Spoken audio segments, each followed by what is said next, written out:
Royal families aren't supposed to have dark secrets like these, but they do. From a Tsar's family secretly executed in a basement to a royal son tortured to death behind closed doors on his own father's orders. These aren't made-up legends. They're documented and they're chilling. For centuries, crowns have inspired loyalty and trust. But behind thrones exist concealed conspiracies, torture chambers, and bodies stacked in the dark. Tonight, we're pulling back the curtain to expose the truth behind 10 of the darkest royal secrets that history tried to bury. Before we dive headlong into centuries of royal chaos, make sure you press the subscribe button so you don't miss our next descent into history's darkest corners. And while you're here, tell me where in the world are you listening from, and what hour of the night or morning has brought you to these chilling tales. Let's begin. The year is 1918, and Russia is burning. Revolution has ripped through the empire like a wildfire through dry wheat, and the family that once ruled over 1/6 of the world's land surface is now crammed into a merchant's house in the middle of Siberia, playing cards and wondering if anyone's coming to rescue them. Spoiler, no one is coming. Welcome to the Ipatiev house in Yekaterinburg. The Bolsheviks, the revolutionary government that snatched power in late 1917, have given it a cheerful new name, the House of Special Purpose. That's definitely not a red flag. Nope, not at all. It's like slapping a sign on a shark tank that says, "The friendly swimming pool," and expecting people to believe it. Inside are Tsar Nicholas II, his wife Alexandra, their 5 children, and a handful of loyal servants who had the questionable judgment to stick around. Nicholas used to be Russia's emperor. He ruled over the largest empire on earth until the February Revolution of 1917 ended 3 centuries of Romanov rule. Now he's citizen Romanov, and his most important daily decision is whether to have porridge or different porridge. Let's be brutally honest. Nicholas II was a terrible Tsar. Imagine someone handing you the keys to a massive empire and you responding, "But I just wanted to garden and spend time with my family." That was Nicholas. He believed God had personally appointed him to rule Russia, which would have been fine if God had also given him literally any leadership skills whatsoever. He was the kind of ruler who looked at massive strikes, food shortages, and millions of angry peasants and thought, "This seems fine." But here's the absolutely heartbreaking thing about the Romanovs in captivity. They're weirdly, almost unbearably normal. The children still play games, they giggle, they get bored. Alexei, who's 13, has hemophilia, which means any bump or bruise could kill him. He's confined to a wheelchair, and he'll never inherit the throne that cost his parents everything to keep. His sisters, the Grand Duchesses Olga, Tatiana, Maria, and Anastasia read books, do needlework, and probably have extremely complicated feelings about their Instagram-less existence. Their mother, Alexandra, who once threw parties that made Versailles look like a church bake sale, now spends most of her time praying. She has chronic pain and lives in either a bed or a wheelchair, but she genuinely, truly believes someone's going to kick down the door and rescue them any day now. Nicholas chops wood. The former emperor of all Russia, who used to command armies and sign laws, now does manual labor in the yard while guards laugh at him. It's like watching a CEO get demoted to intern, except the intern also might get shot. Outside the walls, Russia is tearing itself apart. The country's in a brutal civil war between the Reds, who are the Bolsheviks, and the Whites, who are basically a coalition of anyone who absolutely hates communists. Monarchists, Democrats, random warlords, foreign troops, everyone's invited to this catastrophe. And the White Army is getting closer to Yekaterinburg, which is very good news for the Romanovs and very bad news for their captors. Here's the Bolshevik problem. Nicholas is a symbol for the White Army, and every monarchist who wants the old empire back. As long as he's alive, he's the living, breathing figurehead of a potential restoration. He's a crown waiting to be placed back on a head. But dead? Dead, he's just a footnote. A problem solved. However, the guards know something the family doesn't. Rescue isn't coming. Execution is. It is shortly after midnight on July 17th, 1918, and someone's knocking on bedroom doors. Yakov Yurovsky, the head guard, wakes everyone up. There's trouble in town, he says. Gunfire. Fighting. They need to move to the basement immediately for their own safety. This lie is so obvious you could spot it from space. But what are they going to do?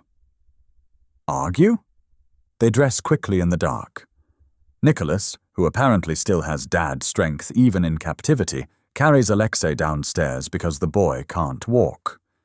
The family shuffles into a semi-basement room that's roughly 17 by 13 feet, bigger than a closet, smaller than dignity. Alexandra, exhausted and in pain, asks for chairs. They bring two. She sits in one. Nicholas puts Alexei in the other. The daughters and servants cluster behind them, probably assuming they're about to wait out some street violence.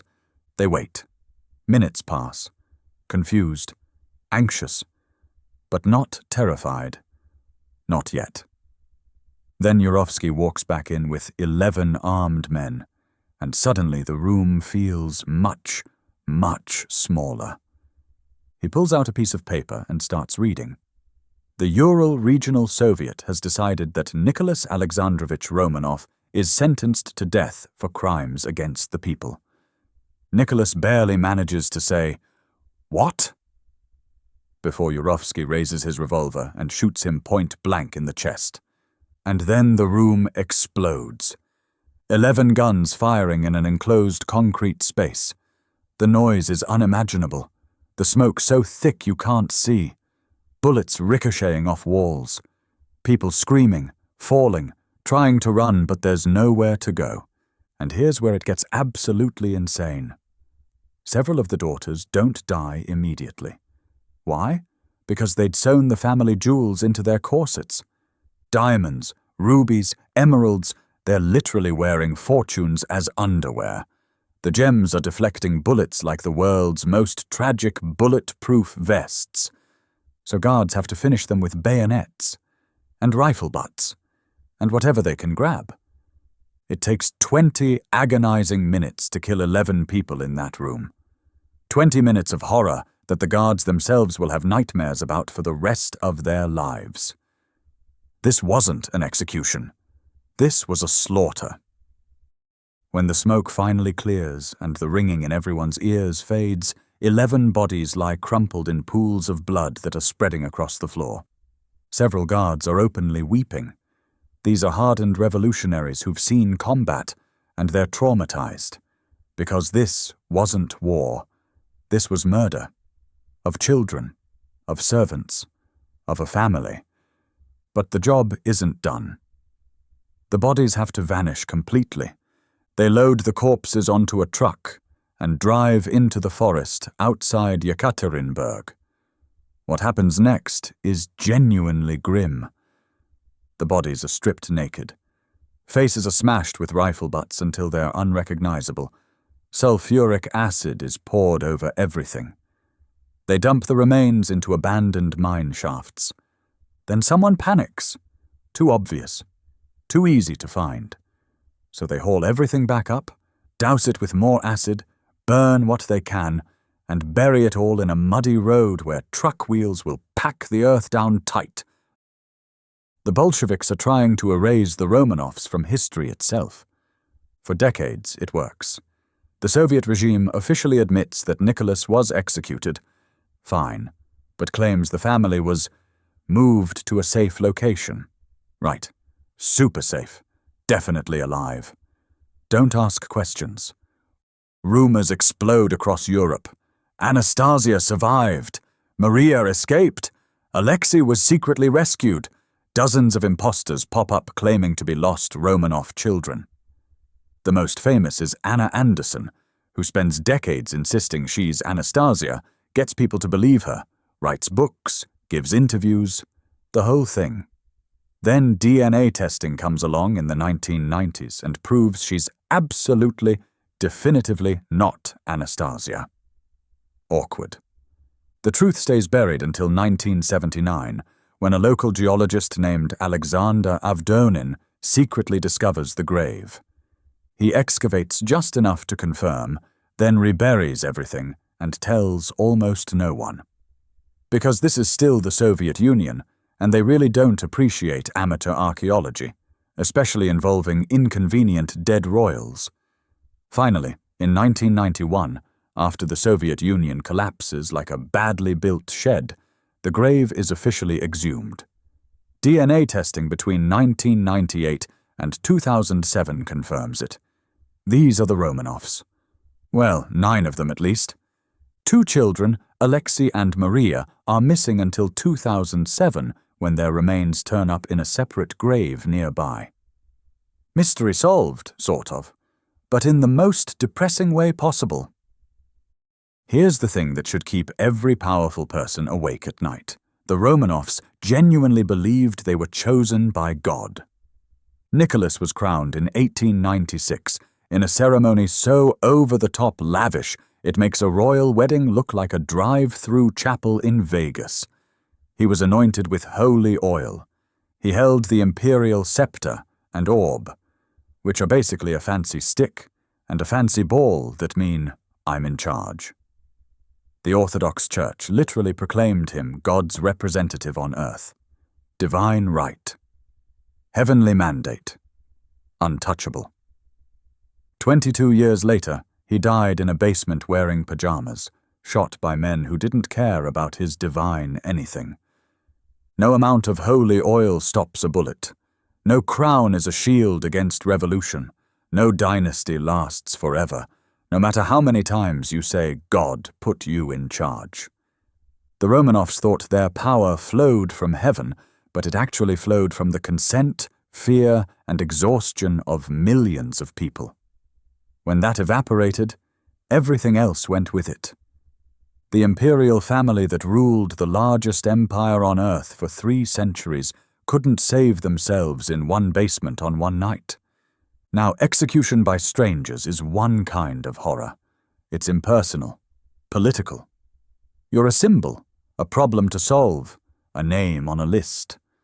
But what happens when the executioner isn't a stranger? When it's not a revolutionary with a manifesto, but someone who should love you? Someone who's supposed to protect you above all others? What happens when a father becomes the monster? If you're still here, eyes wide, maybe feeling a bit unsettled by how quickly power can crumble, you're exactly our kind of viewer. Go ahead and subscribe if you haven't already, so you don't miss what's still lurking down this royal rabbit hole. Then gently press that like button if you're enjoying these stories. It genuinely helps us keep going. And tell me in the comments, where are you tuning in from? And what time is it where you are? Are you binging this at breakfast in Boston or winding down at midnight in Melbourne? We won't judge. We're right here with you. Number 2. The Tsar who killed his heir. The year is 1716 and Peter the Great has a problem. Not a small problem like, where should I build another palace? Or, which ambassador should I insult today? A massive, sun-shaped problem. An heir who refuses to be an heir. His name is Alexei. Yes, same name as the hemophiliac son of the Romanovs, but this is a different Alexei, living 2 centuries earlier. This Alexei is Peter the Great's eldest son, and he's about to become the most tragic victim of his father's ambition. Peter the Great, who rules Russia with the subtlety of a sledgehammer, has spent the last 2 decades dragging his empire kicking and screaming into modernity. He's built a brand new capital city called St. Petersburg, basically out of swamp and willpower. He's forced nobles to shave their beards, wear Western clothes, and learn to use forks. He's reformed the military, restructured the government, and generally acted like a man who looked at centuries of tradition and said, "Yeah, but have you considered just..." Not doing that. He's brilliant. He's ruthless. He's a 6'8" force of nature who once worked incognito as a shipbuilder in Holland because he thought it would be educational. And his son wants absolutely nothing to do with any of it. Alexei Petrovich, Peter's eldest son and heir to the throne, is everything his father isn't. Where Peter is aggressive and forward-thinking, Alexei is cautious and traditional. Where Peter wants to westernize Russia, Alexei thinks old Russia was doing just fine, thank you very much. Alexei loves the Orthodox Church, respects the boyars, who are Russia's old noble families that Peter has been systematically destroying, and generally represents everything Peter is trying to eliminate. It's like if Steve Jobs had a son who insisted flip phones were the future. Peter has tried everything: education, threats, public humiliation. Nothing works. Alexei just wants to be left alone to read religious texts and not modernize anything. He's married to a German princess he doesn't love in a political match his father arranged. When she dies in 1715, Alexei doesn't even pretend to be sad. By 1716, Alexei's relationship with his father has deteriorated so badly that he's genuinely terrified. Not disappointed dad, terrified. This man might actually kill me, terrified. So Alexei does what any sensible person would do when their terrifying father is hunting them. He runs away. Alexei flees to Vienna and throws himself on the mercy of Emperor Charles VI, who is the Holy Roman Emperor and definitely not interested in making Peter the Great angry. But Alexei begs for protection, and Charles reluctantly hides him in various locations across his empire. Peter is furious. His heir, his own son, has fled the country and is now living under the protection of a foreign power. It's humiliating. It's dangerous. And it needs to end. Peter sends envoys to Austria, including a man named Count Tolstoy, not the famous writer, but a diplomat who's very good at lying. They carry letters from Peter full of fatherly concern and promises of forgiveness. "Come home," the letters say. "All is forgiven. I just want my son back. We can work this out like a family." It's a trap so obvious that a goldfish with cataracts could navigate around it blindfolded. But Alexei is exhausted. He's been on the run for months, living in hiding, constantly afraid. He misses Russia. And maybe, just maybe, some part of him wants to believe his father means it. In 1718, Alexei returns to Russia. Huge mistake. The moment Alexei sets foot back in Russia, Peter has him arrested. Not house arrest. Not, let's have a stern conversation. Full arrest. Alexei is dragged to the Peter and Paul fortress in St. Petersburg, which is essentially Peter the Great's personal torture dungeon. It's a massive stone fortress on an island, cold and dark, and designed to break people. Peter needs a confession. He needs Alexei to admit to treason, to conspiring against him, to planning rebellion with the boyars and foreign powers. Whether Alexei actually did any of this is honestly unclear. Some historians think he was genuinely plotting. Others think he was just a scared young man who wanted his father to leave him alone. Either way, Peter doesn't care about the truth. He cares about control. The interrogations begin. They use the knout, which is a Russian whip with metal tips that can flay skin from bone. Imagine leather cords weighted with metal, sometimes with wire woven through. Each strike tears flesh. Blood pools on stone floors. Screams echo off fortress walls. The torturers don't stop at the whip.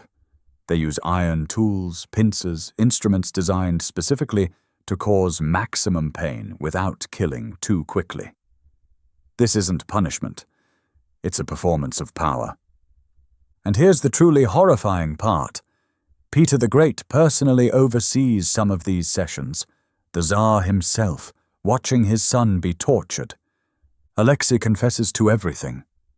Treason, conspiracy, plans to overthrow his father and undo all his reforms. He names names, implicates dozens of people, says whatever they want him to say, because at a certain point, you'll confess to being the Loch Ness Monster if it means the pain stops. On June 26, 1718, 3 days after his final interrogation, Alexei dies in his cell at the Peter and Paul fortress. The official cause of death is apoplexy, which is basically an 18th century way of saying a stroke or sudden collapse. The official story is that Alexei, overwhelmed by guilt and fear, simply gave out. His body couldn't handle the stress and shame of his crimes. The unofficial story, the one whispered in courts across Europe, is that Alexei died from torture, that his body finally broke under the whips and interrogations, that he was beaten so badly his organs failed. Some accounts even suggest Peter was present for that final session, that he watched his son die and did nothing to stop it. Peter announces Alexei's death to the court. He doesn't cry. He doesn't apologize. He moves on. There's a funeral, small and quiet, and then it's as if Alexei never existed. Peter has other sons from his second wife. The succession is secure. The reforms will continue. Some sources claim Peter wept in private, that he locked himself in his chambers and sobbed for the son he destroyed. Maybe. But if he did, it changed nothing. He never repented. He never questioned whether modernizing Russia was worth killing his own child. The new Russia was built on blood, even the blood of the Tsar's own family. Here is what's absolutely chilling about Peter the Great and Alexei. This wasn't a moment of rage. This wasn't a father losing control and striking his child in anger. This was calculated, methodical. Peter brought Alexei back specifically to destroy him. He made promises he never intended to keep. He extracted a confession through torture. And when Alexei died, whether from torture or from the stress of it, Peter didn't flinch. Because for Peter, Russia was more important than his son. Progress was more important than family. The empire he was building, this modern, westernized, powerful nation, was worth any sacrifice, even this one. We might look at Peter the Great and see a visionary reformer who transformed Russia into a major European power. And that's true. He did.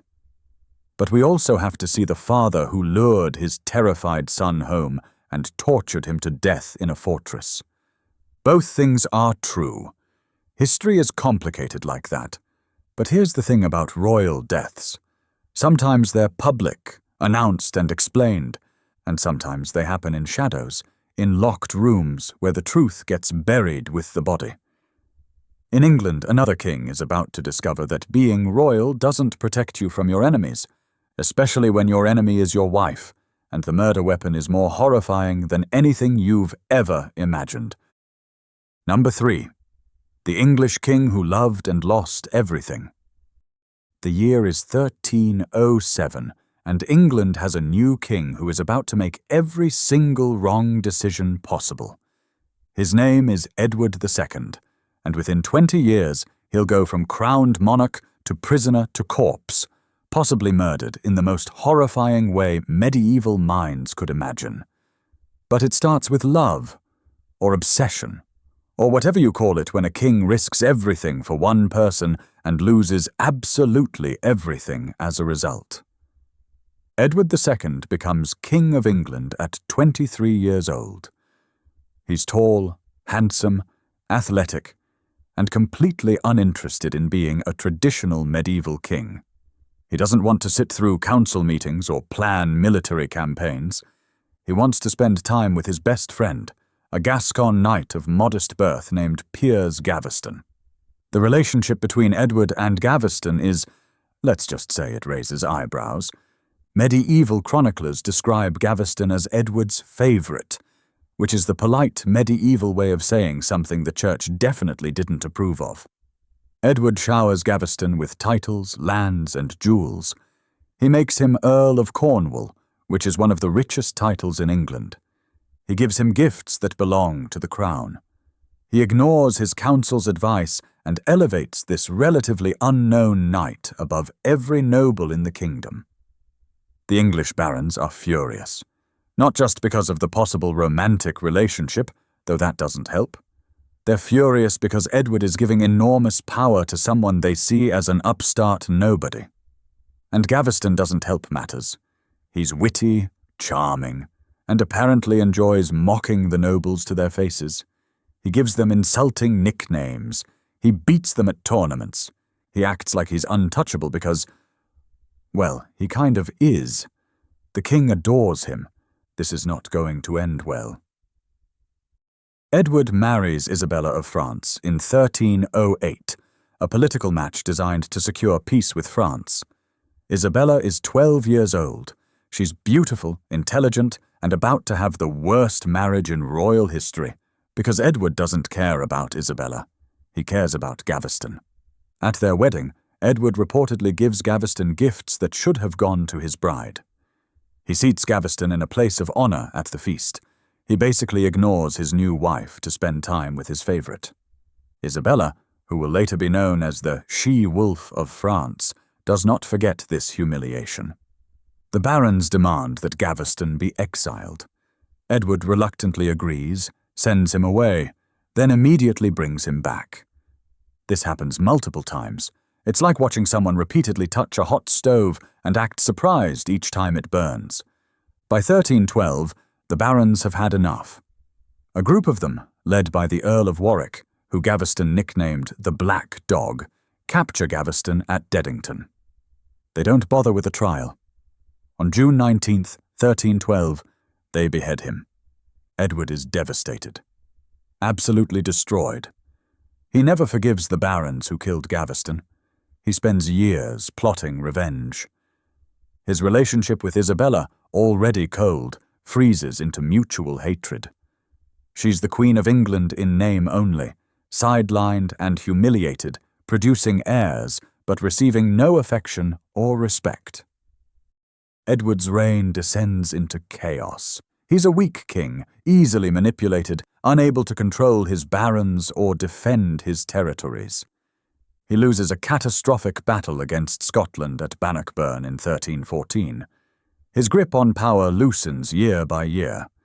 Isabella, meanwhile, has been sent to France on a diplomatic mission in 1325, and while she's there, she meets Roger Mortimer, an exiled English baron who's everything Edward isn't. Powerful, ambitious, interested in her. They become lovers, and then they become conspirators. In 1326, Isabella returns to England with an army provided by Count William of Hainault, a nobleman from the Low Countries. She brings Mortimer with her, and she brings one very clear message. Edward must go. The country rallies to Isabella. The barons who hated Edward support her. Even Edward's own supporters abandon him. Edward tries to flee, but is captured in Wales. He's imprisoned in Kenilworth Castle, then later transferred to Berkeley Castle in Gloucestershire. On January 20th, 1327, a delegation arrives at Kenilworth. They inform Edward that Parliament has decided he's unfit to rule. His son, Edward III, who is only 14 years old, will be king instead. Edward is given a choice: abdicate voluntarily, or his son will be disinherited and someone else will take the throne. It's not really a choice. Edward breaks down crying, faints, and eventually agrees. He abdicates. He's no longer king. He's just a prisoner. And then things get dark. Really dark. Edward is moved to Berkeley Castle, a cold, isolated fortress in Gloucestershire. His captors are Lord Berkeley and two men named Thomas Gurney and John Maltravers, who have very clear instructions from Isabella and Mortimer. Edward must not leave that castle alive. But here's the problem. Edward is still popular with some people. If he's obviously murdered, there could be a revolt. It needs to look natural, or at least not immediately suspicious. The rumours that spread through England in the months after September 21st, 1327, are horrifying. The most infamous story, recorded by multiple chroniclers, claims Edward was murdered with a red-hot poker inserted into his body. The method was chosen specifically to leave no external marks, to make it look like he died of natural causes. It's also symbolic, a brutal, humiliating death for a king who loved another man. Modern historians debate whether this actually happened. Some think it's propaganda, a story designed to shock and morally condemn Edward. Others point to the contemporary chronicles that describe screams heard throughout the castle that night. What we know for certain is this: Edward II died at Berkeley Castle in September 1327. Whether he was burned, strangled, smothered, or killed by some other method, he died violently, and Isabella and Mortimer were responsible. His body was displayed publicly, but the lower half was covered. Draw your own conclusions. Here's the tragedy of Edward II. He was betrayed by the person closest to him, not Gaveston, who was murdered by barons, not even the nobles who rebelled against him, but by Isabella, his wife, his queen, the mother of his children. She returned to England with an army, deposed him, imprisoned him, and had him killed. The woman who stood beside him at his coronation orchestrated his death. Medieval chroniclers loved to moralize about Edward, said that he loved the wrong person, neglected his duties, and brought his fate upon himself. But strip away the moral judgment, and you're left with a man who loved someone, lost them, and then slowly lost everything else: his throne, his freedom, his life. And his wife, humiliated and sidelined for years, became his executioner. Sometimes the greatest danger doesn't come from enemies. It comes from the people who once stood beside you and decided you were no longer worth keeping alive. But betrayal is one kind of destruction. There's another kind, one that comes from within. What happens when a brilliant mind fractures? When genius curdles into paranoia and a king starts seeing enemies everywhere, even in the faces of the innocent? In Sweden, a young ruler is about to show us that sometimes the most dangerous person in the room is the one wearing the crown. Number 4. The Renaissance prince who became a killer. The year is 1560, and Sweden has a king who should have been perfect. Erik XIV is 27 years old, brilliant, multilingual, and genuinely interested in making Sweden a better place. He studies astronomy and alchemy. He translates philosophy. He reforms laws to limit the power of the nobles who've been bleeding the country dry. He even courts Queen Elizabeth I of England, writing her romantic letters filled with poetry and promises. She politely declines because Elizabeth doesn't marry anyone, but still. The man has ambition. For the first few years of his reign, Erik looks like the future of monarchy. A Renaissance prince who reads books and cares about justice and wants to drag Sweden into modernity. And then, slowly, something breaks inside his mind. Erik is the son of Gustav Vasa, who founded modern Sweden and was, by all accounts, a paranoid nightmare of a father. Growing up under constant suspicion and pressure apparently does things to a person. By the mid-1560s, Erik starts seeing conspiracies everywhere. He's convinced the nobles are plotting against him. He's convinced his half-brothers want his throne. He's convinced everyone around him is a traitor waiting for the right moment to strike. Some of this might even be true. The Swedish nobility genuinely hates Erik's reforms, especially the 1561 Arboga articles, which are basically Erik's attempt to strip them of power and make Sweden less of an aristocratic free-for-all. But Erik's paranoia goes way beyond reasonable political caution. He starts accusing people based on whispers, rumors, dreams possibly. He arrests members of the powerful Führer family, old nobility who've been major players in Swedish politics for generations. He throws them in prison at Uppsala Castle without trial, convinced they're plotting his assassination. His advisors try to calm him down, and his supporters urge restraint. But Erik doesn't listen. And then, on May 24th, 1567, his mind completely snaps. It's late evening at Uppsala Castle, and Erik is in the dungeon visiting the prisoners. Niels Sture, one of the imprisoned nobles, says something. We don't know what. Maybe it's defiant. Maybe it's pleading. Maybe it's nothing at all. Just words that land wrong in Erik's fractured mind. Erik draws his dagger. He lunges at Niels Sture and stabs him. Not once. Not twice. Again and again and again. The blade goes into Sture's chest, his throat, his face. Blood sprays across the stone walls. Sture collapses, gasping, drowning in his own blood. Erik doesn't stop. He's screaming, raving.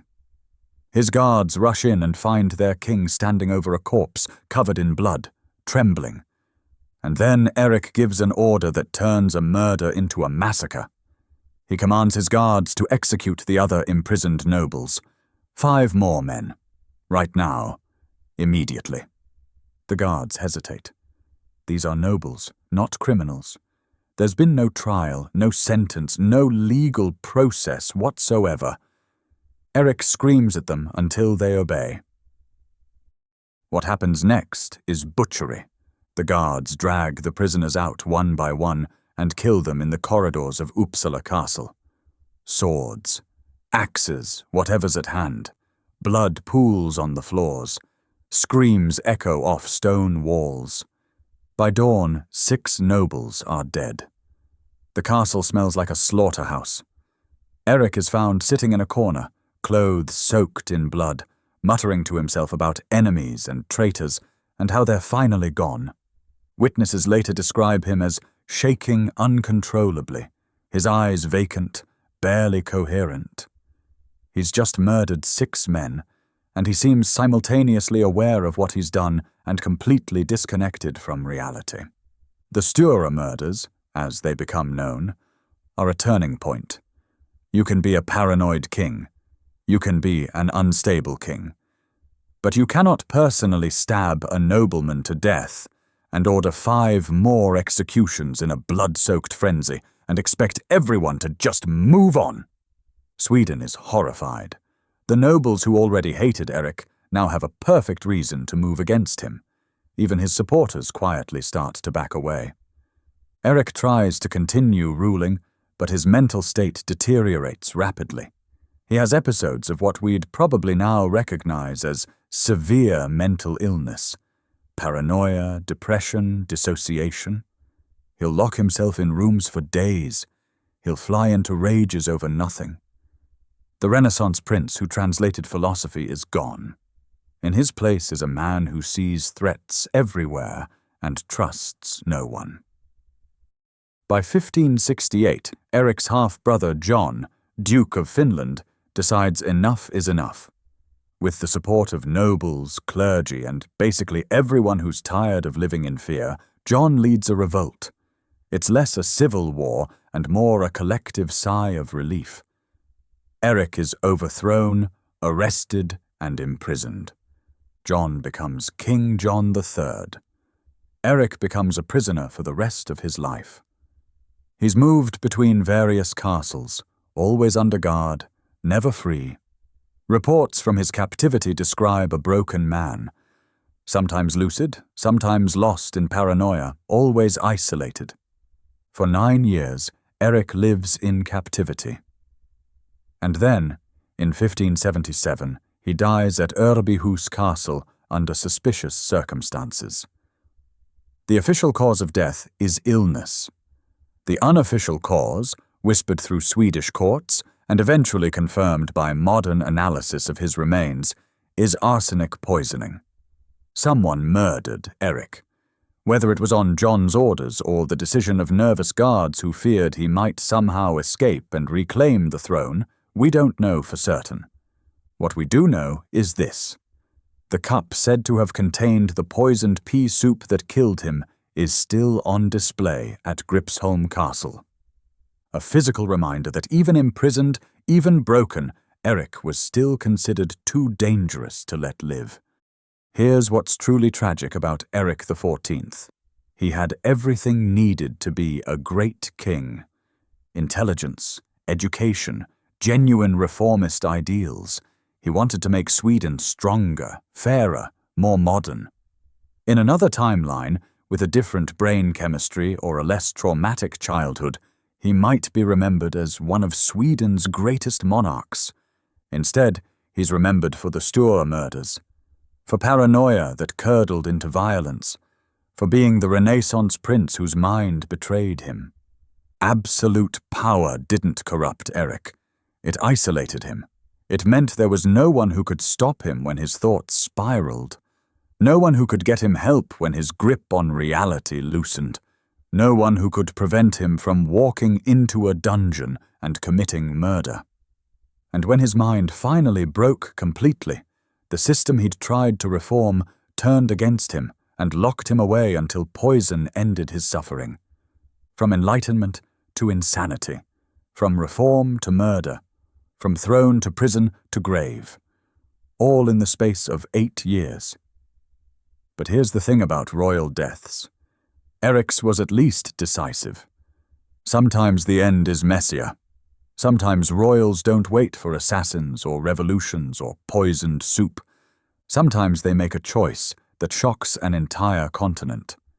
A choice made together, in secret, that ends not with screaming or blood or torture, but with silence and 2 bodies found in a hunting lodge that was supposed to be a refuge. What happens when a crown prince and his lover decide that death is preferable to the lives they're being forced to live? Number 5. The Mayerling Mystery. The year is 1889, and something terrible has happened at a hunting lodge outside Vienna. 2 bodies, a locked room, and a secret so scandalous that the Austro-Hungarian Empire will spend decades trying to bury it. Crown Prince Rudolf, heir to one of Europe's most powerful thrones, is dead at 30 years old. Beside him lies Baroness Mary Vetsera, just 17, his lover also dead. The official story is suicide, a tragic pact between lovers in a moment of mental imbalance. Nothing more to see here. Move along. The unofficial story, the one whispered in salons and coffeehouses across Europe, involves forbidden love, possible pregnancy, political assassination, and a cover-up that reaches the highest levels of the empire. Welcome to Mayerling, where the truth went to die along with Rudolf and Mary. Rudolf is not a happy crown prince. He should be. He's handsome, intelligent, well-educated, married to Princess Stephanie of Belgium, and heir to an empire that stretches across Central Europe. But Rudolf is deeply, profoundly miserable. His marriage is loveless. His father, Emperor Franz Joseph, is a rigid conservative who disapproves of Rudolf's liberal politics and his writing under pseudonyms criticizing the government. Rudolf wants reform. Franz Joseph wants tradition. Rudolf writes articles advocating for Hungarian independence and religious tolerance. Franz Joseph pretends not to notice and continues ruling like it's still 1848. The clash between father and son is constant and bitter. Rudolf feels trapped, useless, waiting for his father to die so he can finally implement the changes he believes Austria-Hungary desperately needs. In the meantime, he takes lovers. Quite a few of them, actually. Rudolf has a reputation. And then he meets Mary Vetsera. Mary is 17 years old, beautiful, from minor nobility, and absolutely infatuated with Rudolf. They meet at social events in Vienna, start an affair, and by January 1889, they're completely obsessed with each other.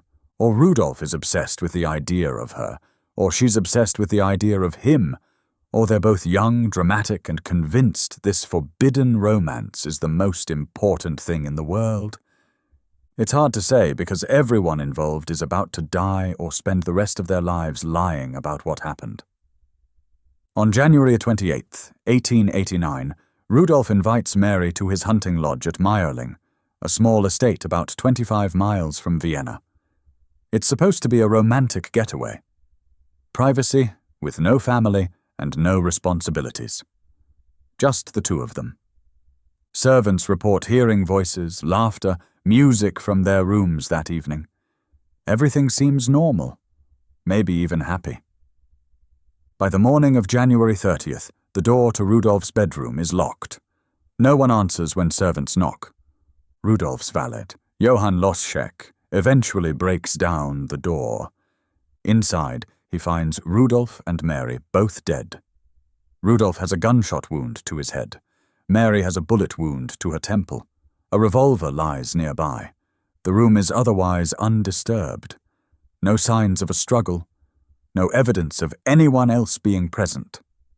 Loschek immediately summons help, and within hours the imperial machinery of damage control kicks into overdrive. Emperor Franz Joseph, upon learning his son and heir is dead, makes a series of decisions that will fuel conspiracy theories for over a century. First, he orders the scene cleared immediately. Second, he has Rudolf's personal letters burned. Third, he instructs everyone involved to sign non-disclosure agreements and never speak publicly about what they saw. Fourth, and most controversially, he has Mary's body secretly removed from Mayerling under cover of darkness. She's propped up between two uncles in a carriage, made to look alive, and driven to a nearby abbey for burial. Her death isn't officially acknowledged for days. The official announcement states that Rudolf died of a heart attack. Then, when that story immediately falls apart, it's changed to suicide while in a state of mental derangement. Mary barely gets mentioned. She's an embarrassing footnote, a minor baroness who happened to be in the wrong place at the wrong time. The Catholic Church, which normally refuses Christian burial to suicides, makes a special exception for Rudolf after Franz Joseph personally appeals to the Pope. Rudolf is buried with full honors in the imperial crypt in Vienna, and then the empire collectively pretends to move on. Except no one actually moves on, because the whole thing makes absolutely no sense. The problems with the official story are numerous. Let's count them. First, if it was a suicide pact, why? Rudolf and Mary had been together for months. There's no evidence of a pregnancy, despite rumors. There's no suicide note, despite Rudolf being a prolific writer. There's no clear motive. Second, the timeline is suspicious. Servants heard them alive and happy the night before. By morning, they're both dead. What happened in those hours? Third, the cover-up is massive and immediate. Franz Josef's response doesn't look like a grieving father. It looks like damage control. What was he trying to hide? Theories explode across Europe. Rudolf was assassinated by French agents or German agents, or Vatican agents upset about his liberal politics. Others say that Mary was pregnant, and Rudolf killed her then himself. Or Mary's family killed them both to protect her honor. Or Rudolf was murdered, and Mary was killed to silence her. Some theories claim Franz Joseph himself ordered Rudolf's murder because he wanted a more conservative son to inherit the throne. Others suggest foreign powers were involved because Rudolf supported Hungarian independence. The truth is, we genuinely don't know. Modern examinations of the evidence lean toward the suicide pact theory, but even that doesn't fully explain everything. What we do know is that two people died in a locked room, and the most powerful empire in Central Europe immediately went into cover-up mode instead of seeking answers. Here's what's haunting about Mayerling. It's not the deaths themselves. People die, even crown princes in their prime. It's the secrecy, the burning of letters, the midnight removal of Mary's body. the changing official stories, the non-disclosure agreements that lasted decades. Franz Josef chose the reputation of the Habsburgs over the truth about his son's death. He chose the appearance of stability over answers, and in doing so, he turned a tragedy into a mystery that would haunt his empire for the rest of its existence. Rudolf and Mary died in 1889. The Austro-Hungarian Empire collapsed in 1918, just 29 years later. The dynasty that Rudolf was supposed to inherit and reform crumbled in the aftermath of World War I. Some historians argue that Rudolf's death was a turning point, that his liberal ideas might have saved the empire if he'd lived to implement them, that his suicide, or murder, or whatever actually happened, removed the one person who might have modernized the Habsburgs enough to survive the 20th century. Maybe. Or maybe the empire was doomed anyway, and Mayerling was just the first visible crack in a structure already rotting from within.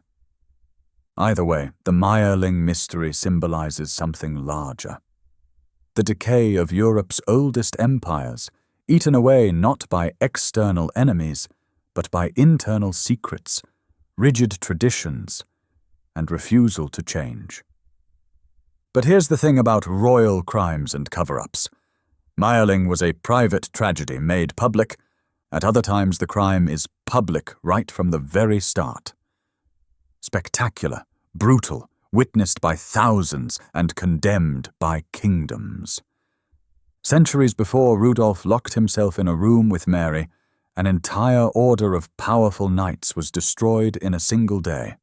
Not for heresy or treason or any legitimate crime, but because a king needed money and saw an opportunity. What happens when faith becomes a target? When the warriors of God are hunted by the very kingdoms they swore to protect? Number 6.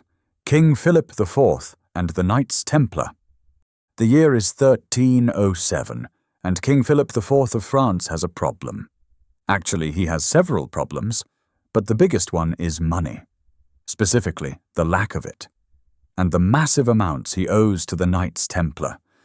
Philip, who history will call Philip the Fair because of his good looks and absolutely not his personality, has spent years fighting expensive wars against England and Flanders. Wars cost money, lots of money. Money Philip doesn't have. But you know who does have money? The Knights Templar. Loads of it. The Templars are warrior monks, founded 2 centuries earlier to protect Christian pilgrims in the Holy Land. Over time, they've become Europe's premier military order, bankers and landowners. They're basically medieval warrior accountants with fortresses across Europe and the Middle East. They're also independently wealthy, answer only to the Pope, and are owed vast sums by Philip, which makes them extremely inconvenient. Philip looks at the Templars and sees a solution to all his problems.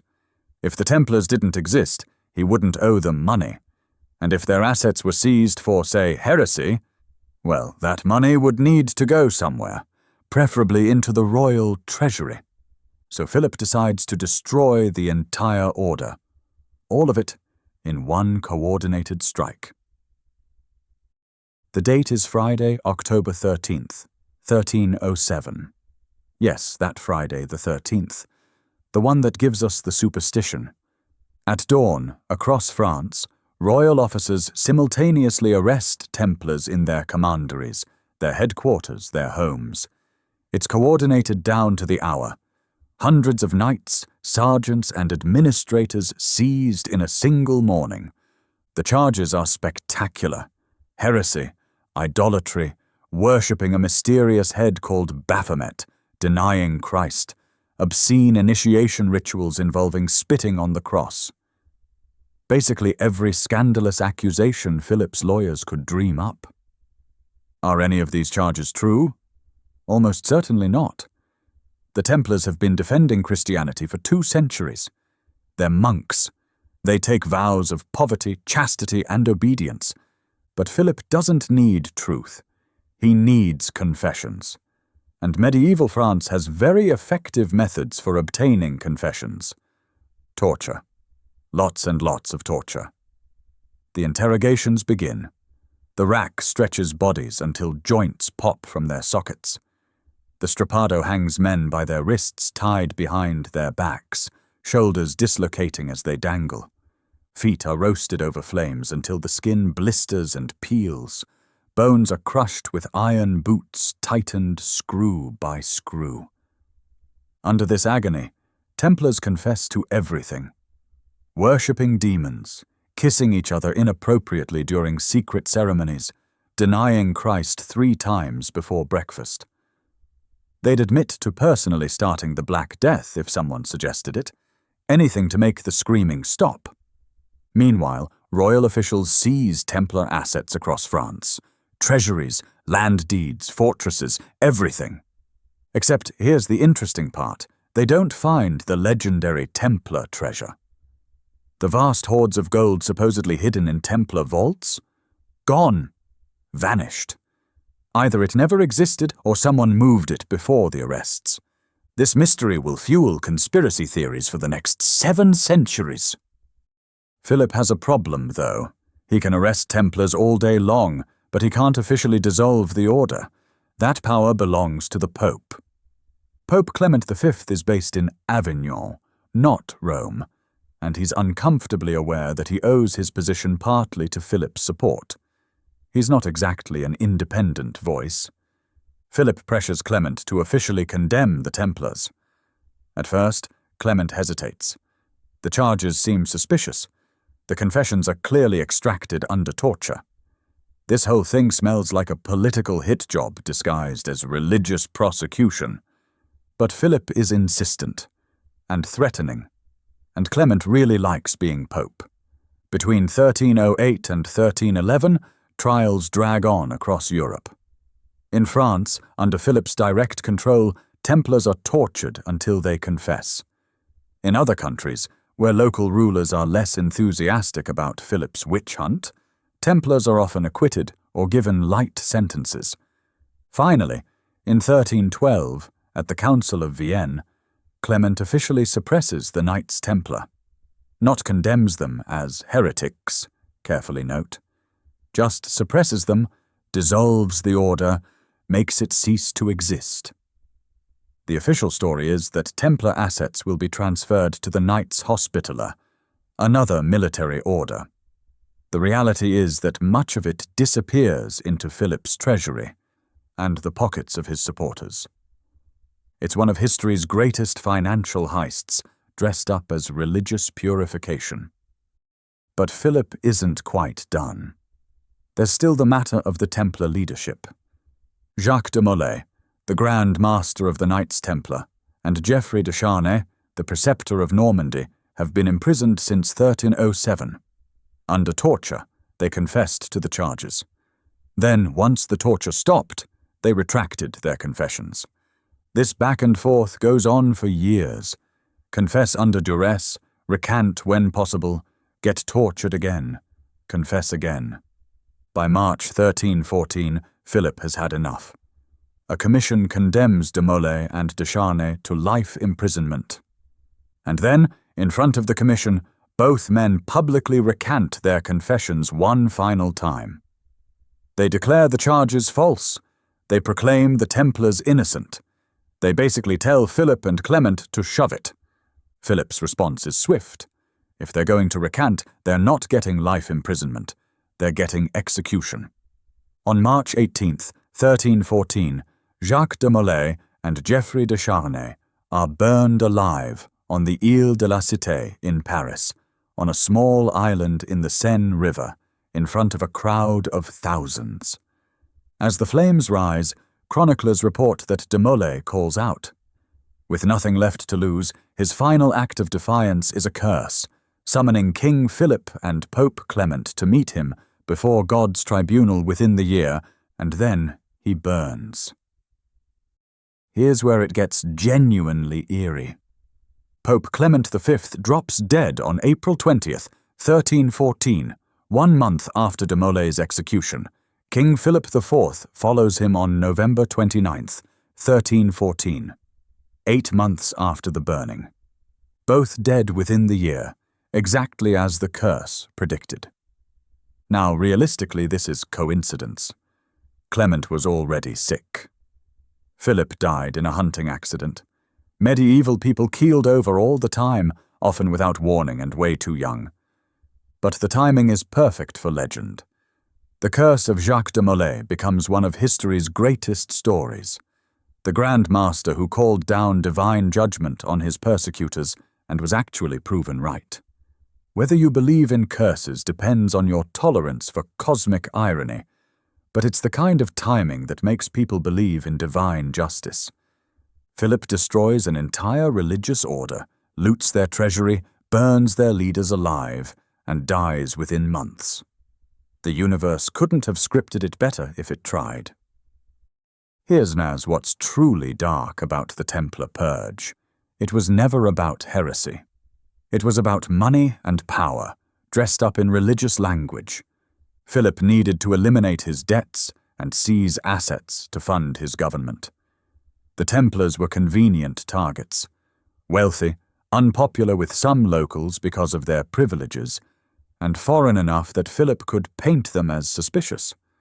So he manufactured charges, extracted false confessions through torture, pressured the Pope into compliance, and destroyed a 200-year-old order that had defended Christianity across the Mediterranean. Philip got his money. The Templars got erased from history, remembered more for conspiracy theories about treasure and secret knowledge than for 2 centuries of actual service. And Jacques de Molay got the last word, even if it came from a pyre. But here's the thing about royals and dangerous sympathies. Philip at least had the excuse of medieval politics and desperate finances. Centuries later, another king would flirt with a different kind of danger. Not debt to holy orders, but private sympathies for a dictator overseas. Sympathies his country could never forgive, that would haunt his legacy and force questions about what he really believed when the world was burning. Number 7. The Monarch and the Führer. The year is 1936, and Britain has a king problem.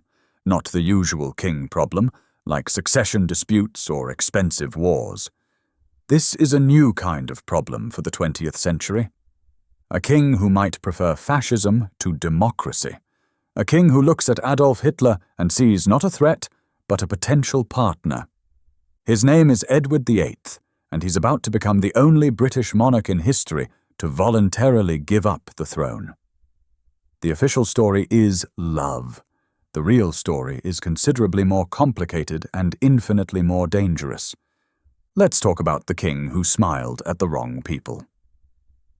Edward becomes king in January 1936, when his father George V dies. He's 41, handsome, charming, and wildly popular with the British public. He's also having an affair with Wallis Simpson, an American divorcee, which is absolutely not acceptable for a King of England who's also head of the Church of England. The Church of England doesn't marry divorcees, and Wallis has 2 living ex-husbands.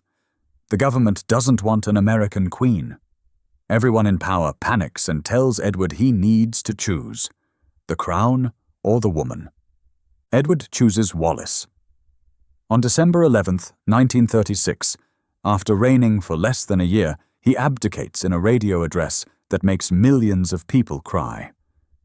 I have found it impossible to carry the heavy burden of responsibility and to discharge my duties as king as I would wish to do without the help and support of the woman I love. It's romantic. It's tragic. It's one of the great love stories of the 20th century. Except there's another story happening behind this one, and it's significantly less romantic. British diplomats and Foreign Office officials have been noting Edward's troubling remarks about Germany for months. He meets with Nazi envoys socially. He makes comments suggesting Hitler isn't that bad, actually. He thinks Britain and Germany should be friends. This is 1936. Hitler has been in power for 3 years. The Nuremberg laws stripping Jews of citizenship were passed in 1935.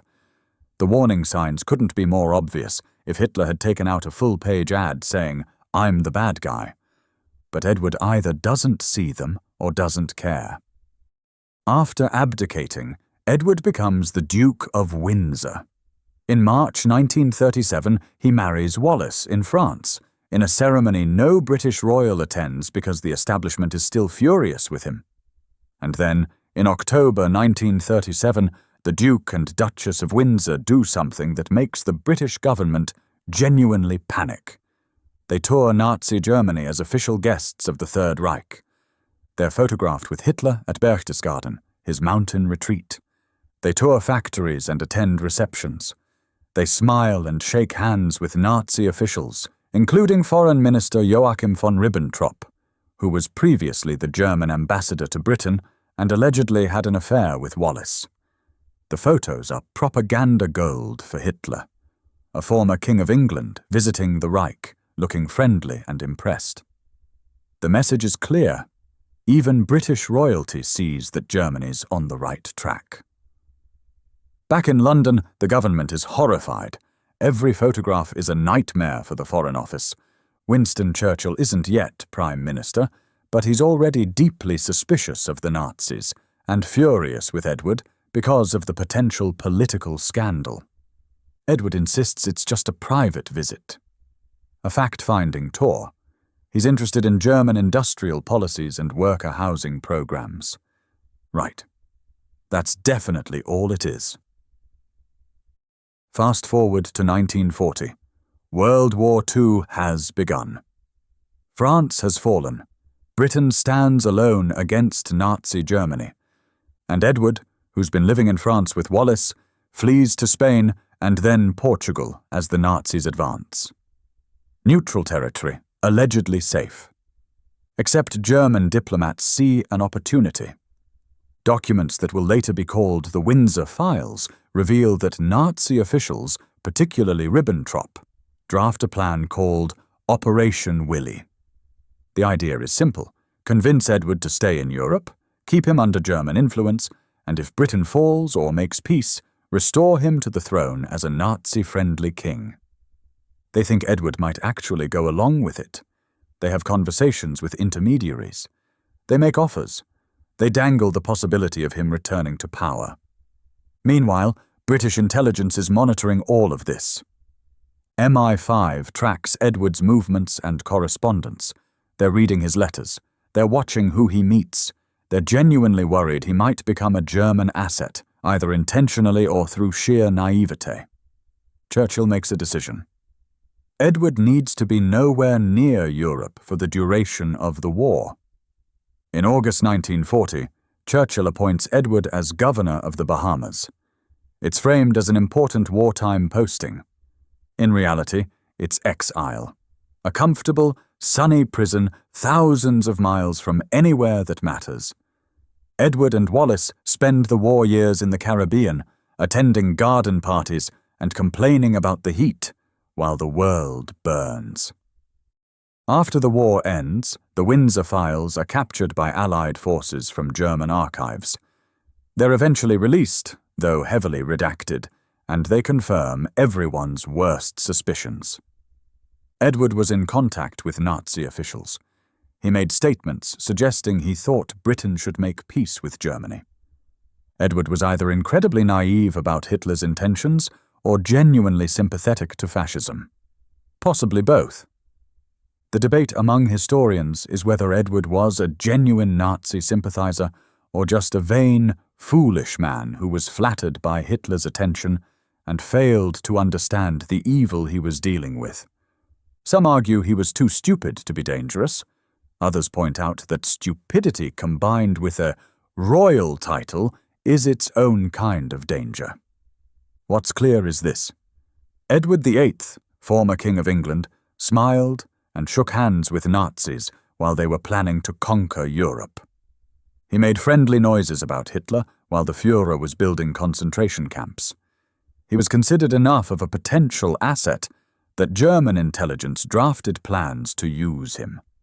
Whether through malice or incompetence, Edward came very close to becoming an instrument of the Third Reich. Here's what makes Edward's story so insidious.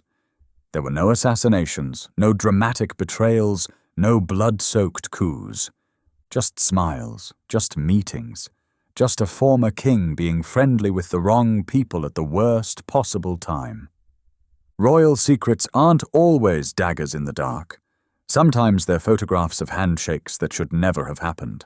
Sometimes they're letters that reveal sympathies that should have remained unspoken. Edward thought he could play at politics, that his royal status meant his friendships didn't matter, that he could admire Hitler's policies without being complicit in Hitler's crimes. But long before Edward's telegrams and secret meetings, long before intelligence agencies monitored royal correspondence, two British queens played their own deadly game of power.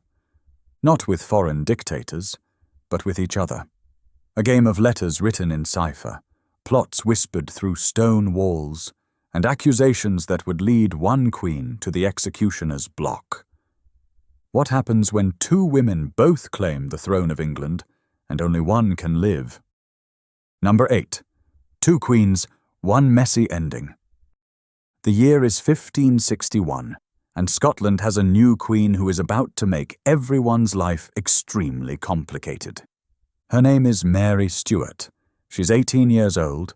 She's been Queen of Scotland since she was 6 days old, and she's just returned from France, where she was briefly Queen of France too, until her teenage husband died.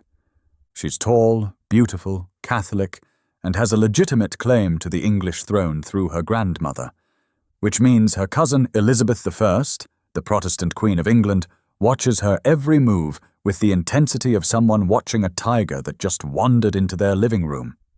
Welcome to one of history's messiest royal rivalries. Two queens, two countries, two religions, and absolutely zero chill from anyone involved. Mary arrives in Scotland and immediately realizes she's made a terrible mistake coming back.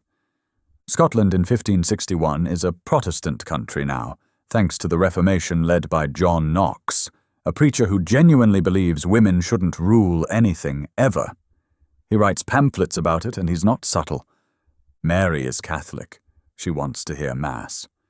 Knox and the Protestant nobles lose their minds. Every Sunday becomes a political crisis. But Mary needs to marry and produce an heir. So in 1565, she marries her cousin Henry Stuart, Lord Darnley. He's a tall, handsome Catholic and has his own claim to the English throne, which makes this marriage a direct threat to Elizabeth. Elizabeth is furious. The Scottish nobles are divided, and Mary quickly discovers that Darnley, while attractive, is also vain, stupid, jealous, and possibly an alcoholic. Their marriage goes from passionate to toxic in record time.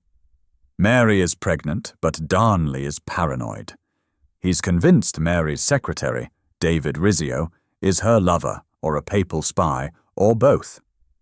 In March 1566, while Mary is 6 months pregnant, Darnley and a group of nobles burst into her supper room and stab Rizzio to death right in front of her. 56 stab wounds and blood everywhere. Mary is literally pregnant and watching her secretary get murdered. She never forgives Darnley. And honestly, who could blame her? Mary gives birth to a son, James, in June 1566. She now has an heir, which makes Darnley, frankly, expendable. On the night of February 9th, 1567, Darnley is at Kirk O'Field, a house in Edinburgh, recovering from some illness. Mary visits him, then leaves to attend a wedding. Around 2 a.m., the house explodes. We're talking a massive blast that destroys the entire building. But here's where it gets weird. When they find Darnley's body, he's not burned. He's not crushed by debris. He's in the garden, strangled, still in his nightshirt. His servant, too. Both dead, both untouched by the explosion. Someone blew up a house to cover up a murder. And they did such a bad job that the evidence basically screamed the truth. Suspicion immediately falls on James Hepburn, Earl of Bothwell, who is one of Mary's closest advisors and possibly her lover. The investigation is a joke. Bothwell is acquitted in a trial that lasts 7 hours, and involves armed men surrounding the courthouse. No one believes he's innocent. Everyone knows Mary probably knew. The question is whether she ordered it or just conveniently looked the other way. And then Mary does something so catastrophically stupid that historians are still arguing about whether she was coerced or just making the worst decision possible. 3 months after Darnley's murder, she marries Bothwell, the man everyone thinks killed her husband. The Scottish nobles revolt immediately. They're already suspicious of Mary, they hate Bothwell, and this marriage is the final straw. They raise an army. Mary and Bothwell face them at Carberry Hill in June 1567. Bothwell's forces desert. He flees to Norway, where he'll eventually die in prison, possibly insane. Mary surrenders. The nobles force her to abdicate in favor of her infant son James, who becomes King James VI of Scotland at 13 months old. Mary is imprisoned in Loch Leven Castle. In May 1568, she escapes with help from sympathetic guards, raises another army, loses another battle, and makes a decision that will define the rest of her life. She flees to England, throws herself on Elizabeth's mercy, and asks her cousin for help regaining her throne. Elizabeth's response is basically, absolutely not, and also, you're under arrest. Mary spends the next 19 years as Elizabeth's prisoner. Not in a dungeon, in a series of increasingly secure manor houses and castles, always guarded, always watched. She's a queen, so she gets decent rooms and servants, but she's also a threat, so she's never free. Catholic plotters across Europe see Mary as the solution to their Elizabeth problem. If they can kill Elizabeth and put Mary on the English throne, England becomes Catholic again. Simple. Except Elizabeth has Francis Walsingham, her spy master, who is extremely good at his job. He intercepts letters, he plants spies, he breaks codes. The Ridolfi plot in 1571 is discovered and stopped. The Throckmorton plot in 1583 is discovered and stopped. Every conspiracy that tries to use Mary as their figurehead gets rolled up by Walsingham's spy network. Mary keeps writing letters in cipher to people who want Elizabeth dead, which is either incredibly naive or incredibly stupid, or both. In 1586, a young Catholic named Anthony Babington organizes yet another plot to assassinate Elizabeth and free Mary. They communicate in cipher, using a beer barrel system where coded letters are smuggled in and out of Mary's prison. What Mary doesn't know is that Walsingham controls the entire operation. He's reading every letter. He's even adding a postscript to one of Mary's letters, forging her handwriting to ask for the names of the conspirators. When Mary writes back approving the plot, Walsingham has everything he needs. Hard evidence that Mary has consented to Elizabeth's assassination. The Babington plotters are arrested, tortured, and executed. Mary is moved to Fotheringhay Castle and put on trial for treason. Mary's trial is a formality. She's been caught red-handed. The cipher letters prove her involvement. She argues she's not an English subject, so she can't commit treason against Elizabeth. She claims the letters are forgeries. She says she had no choice but to try to escape captivity. None of it matters. She's sentenced to death. Elizabeth hesitates to sign the death warrant. Executing a fellow queen sets a dangerous precedent. Plus, Mary is family and the international backlash will be enormous. But Mary is also a constant source of Catholic plots, and as long as she's alive, Elizabeth's own life is in danger. On February 1st, 1587, Elizabeth signs the warrant.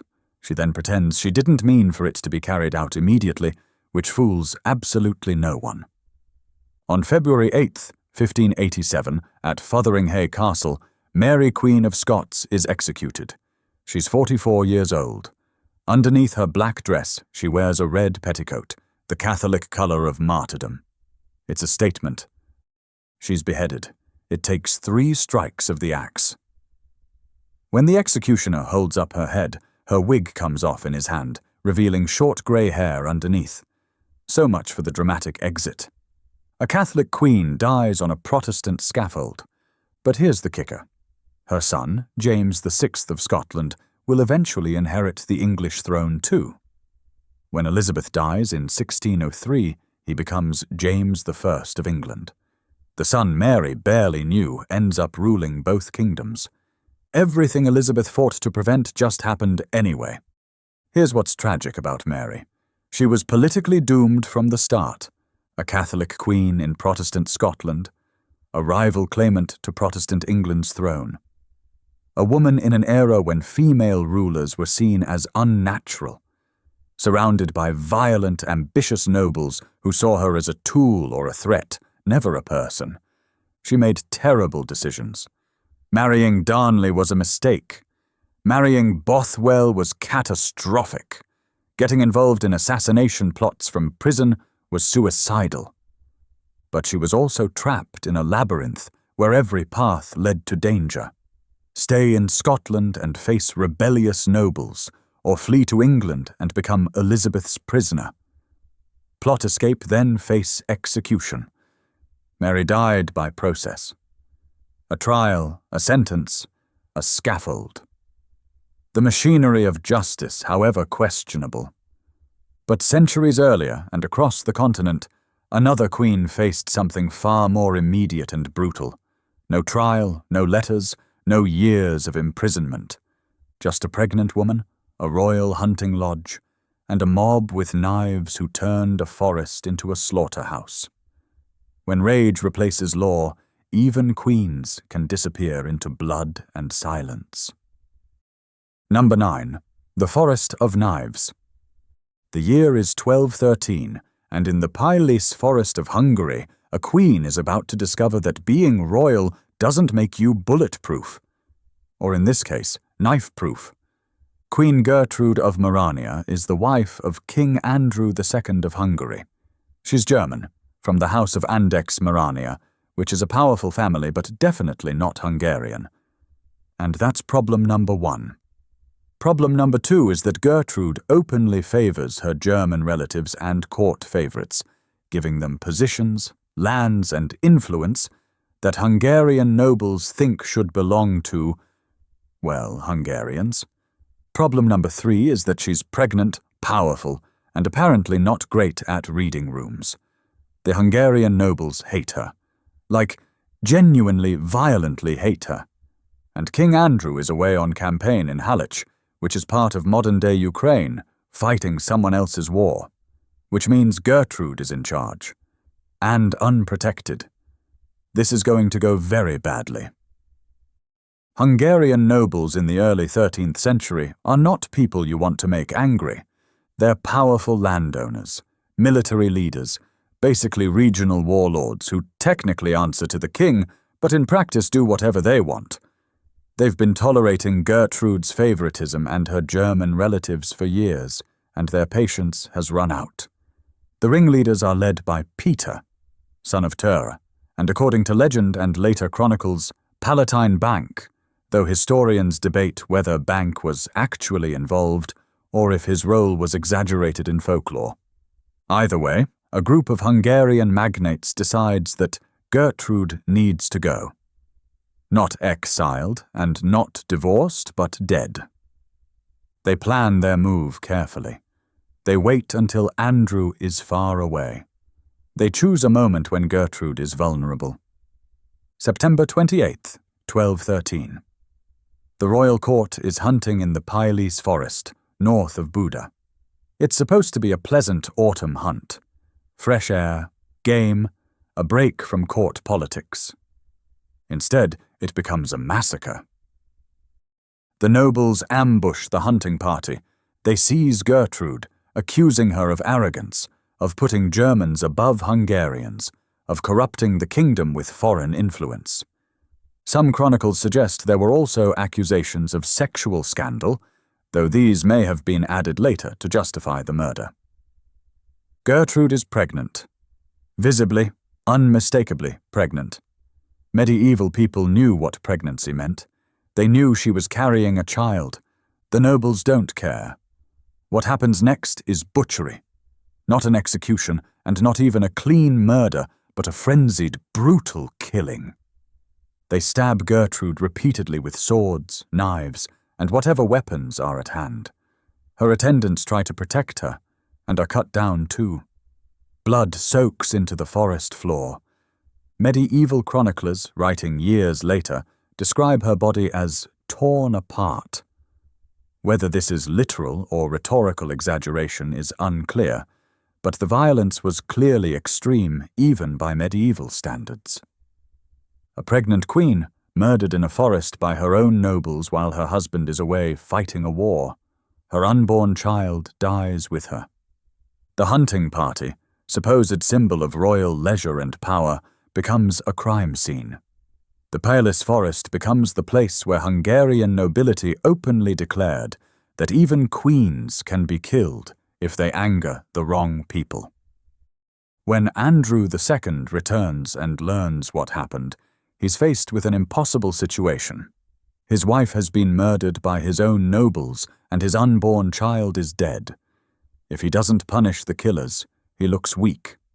But if he executes all the ringleaders, he risks civil war with the most powerful families in Hungary. Andrew does execute some of the conspirators. Peter, son of Führer, is definitely killed. Others face punishment. But the process takes years, and some of the nobles allegedly involved, possibly including Bank if he was actually part of it, escape serious consequences. The uncertainty and delay send a message. You can murder a queen, and maybe get away with it if you're powerful enough. Gertrude is initially buried at Pilis Abbey, near where she was killed. Later, her remains are moved to Tihany Abbey. She becomes a footnote in Hungarian history, remembered more for how she died than for how she lived. Over time, the story grows in the telling. Later chronicles make the murder even more brutal. Folk legends add details. By the 19th century, Hungarian playwright József Katona writes Bankban, a tragedy that makes Bank the conflicted hero avenging his wife's honor, with Gertrude as the corrupt foreign queen who deserved her fate. The real Gertrude disappears under layers of legend and national mythology. What remains is the basic, horrible fact. A pregnant woman was butchered in a forest by men who felt entitled to judge and execute her. Here's what's chilling about Gertrude's death. It wasn't secret. It wasn't an assassination plot gone wrong. It wasn't even particularly political in the grand sense. It was a group of angry nobles deciding a queen was inconvenient and killing her in broad daylight during a royal hunt. With witnesses, with her attendants right there. They weren't afraid of consequences because they didn't think there would be real consequences. And they were mostly right. When nobles themselves are the threat, when the people who should be loyal are the ones sharpening knives, crowns offer no protection at all. But sometimes death comes differently. Sometimes it's not a mob in the woods, but careful hands in a palace. Not rage, but calculation. In Italy, another royal bedroom will become a stage. Stranglers will arrive in darkness. A balcony will offer a grim theatrical flourish. And the whispers about what really happened will never stop. The tragedy of Queen Joanna of Naples is coming, and it's a mystery that makes Gertrude's Forest look straightforward. Number 10. The Balcony in the Night. The year is 1345, and in the Italian city of Aversa, just outside Naples, a prince is about to be murdered in the most theatrical way possible. His name is Andrew, Duke of Calabria. He's young, handsome, married to Queen Joanna I of Naples, and absolutely hated by the Neapolitan nobles who think he's a Hungarian interloper trying to steal their queen's power. Andrew thinks being married to a queen makes him safe. He's about to learn that crowns offer no protection when the people around you want you dead. Welcome to one of medieval history's greatest murder mysteries. A strangled prince, a suspicious queen, and a balcony that becomes the final stage. Let's set the scene. Naples in 1345 is a mess of competing factions, ambitious nobles, and Byzantine court politics that would make a soap opera look simple. Queen Joanna I inherited the throne as a teenager. She's intelligent, educated, and trapped in a political nightmare. Her husband, Andrew of Hungary, is the younger brother of King Louis I of Hungary, one of the most powerful rulers in Europe. Andrew was raised to be Joanna's consort. They were betrothed as children, married young, and the whole arrangement was supposed to unite Naples and Hungary in a glorious alliance. Except the Neapolitan nobles hate Andrew. He's foreign and arrogant. He demands to be made co-ruler, not just prince consort. He brings Hungarian advisors to court. He acts like Naples belongs to him. The nobles see Andrew as a threat. If he gets crowned king alongside Joanna, Hungarian influence will dominate Naples. They've spent years building their power, and they're not about to hand it over to some Hungarian prince who can barely speak Italian. Someone needs to solve the Andrew problem, permanently. The night is September 18th, 1345. The royal court is staying at the palace in Aversa, a town just north of Naples. Andrew retires to his chambers. It's late, and it's dark. He's probably not expecting trouble because he's in a royal palace surrounded by guards and courtiers. Around midnight, masked men burst into his room. They grab Andrew, pin him down, wrap a cord around his neck and strangle him. He struggles and he fights, but there are multiple attackers and he doesn't stand a chance. And then, in a moment of pure theatrical cruelty, they drag his body to a balcony and throw him over. The next morning, Andrew's strangled corpse is found hanging from the balcony below his window. The cord is still around his neck, and his body displayed like a warning. This wasn't a quiet assassination. This was a statement. A message that even princes can be strangled and discarded like garbage if they get in the way. The immediate question everyone asks is, did Joanna know? She's in the palace when it happens. She's Andrew's wife. She's the queen. Either she sanctioned the murder, or at minimum, she knew it was coming and did nothing to stop it. The problem is, we genuinely don't know. Medieval sources are contradictory, politically motivated, and written by people with agendas. Some chronicles claim Joanna was in on the plot from the beginning, that she hated Andrew, resented being married to him, and conspired with her nobles to have him killed. These sources paint her as a murderous femme fatale who seduced and destroyed her husband. Other sources suggest Joanna was framed. That rival factions at court murdered Andrew to destabilize her rule, then blamed her to turn Hungary against Naples. That she was as much a victim as Andrew, trapped in a political game she didn't control. In 1348, Pope Clement VI officially declares Joanna innocent after a papal inquiry. But papal inquiries are political instruments, and Clement has reasons to support Joanna. His declaration proves nothing except that the Pope thinks it's convenient for her to be innocent. The truth is somewhere in the murky middle. Joanna probably knew something was going to happen. Whether she ordered it, encouraged it, or just conveniently looked away while others did the dirty work is impossible to say. Andrew's brother, King Louis I of Hungary, is not interested in papal declarations of innocence. His brother has been murdered, strangled and thrown from a balcony. Someone is going to pay.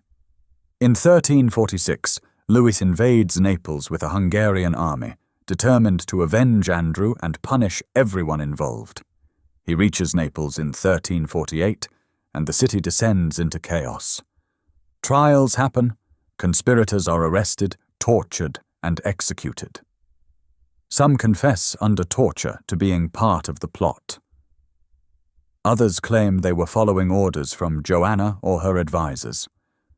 The problem is that torture-extracted confessions are worthless. People will say anything to make the pain stop.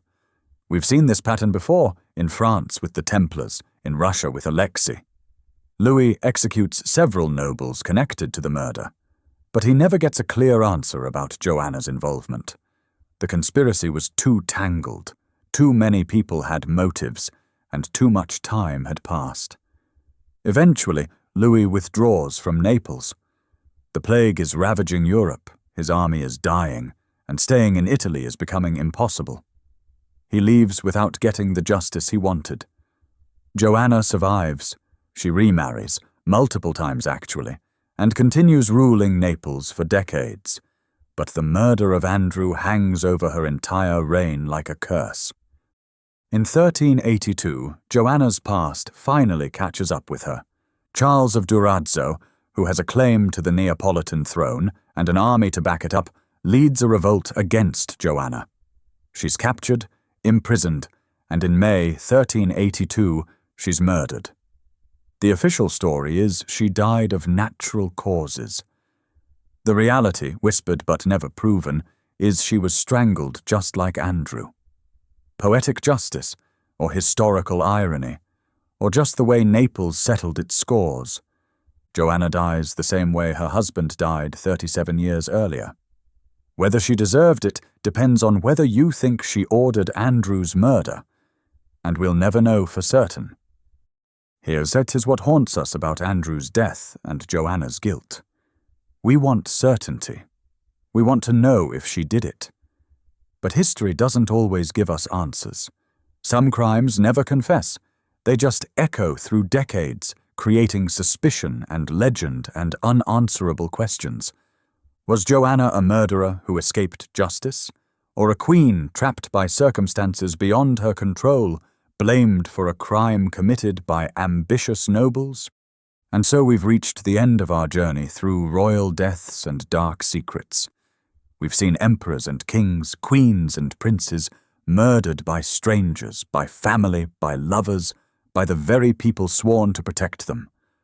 Across centuries and kingdoms, crowns have toppled not just by war or law, but by fear, envy, and love gone wrong. By paranoia that curdled into violence, by secrets that festered into death, by power that isolated until it destroyed. History keeps their echoes, and so do we. We remember them, we tell their stories, we try to understand how crowns and blood became so thoroughly mixed. Sleep well, dear dreamer, and remember that even the most powerful rulers, if they forget their humanity, can become nothing more than echoes in the darkness. Cautionary tales whispered across centuries.